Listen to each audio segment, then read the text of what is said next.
ঠোঁট পাউট করে লিপস্টিক, এটা একটা খুব আনকমন একটা জিনিস। এভাবে লিপস্টিক দিলে বলে অনেক সুন্দর লাগে। তো চলো ভাইয়াটাকে ফলো করে আমরাও এইভাবে করে লিপস্টিক দেওয়ার চেষ্টা করি। আমি কোনোভাবে পাউট করতে পারছিলাম না, পাউট করা শিখতে হবে আমাকে আসলে।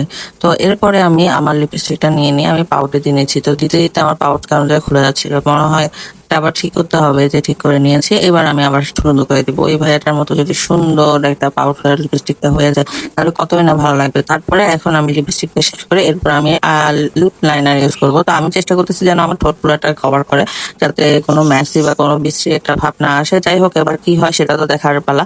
তো আমি লিপ লাইনার নিয়ে নিয়েছি। লিপ লাইনার নিয়ে আমি ভালো করে সেটা এঁকে নিব। যেটা আমার পাউডারে দেখা যাচ্ছে অতটুকু অংশ এঁকে নিব।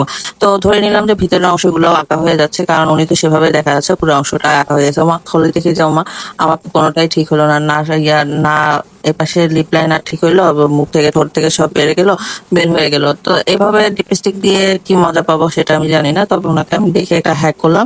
আর ভালো লাগলে অবশ্যই আমার পেজটাকে লাইক করবেন, ফলো করবেন। আল্লাহ হাফিজ, আসসালামু আলাইকুম, ভালো থাকবেন সবাই।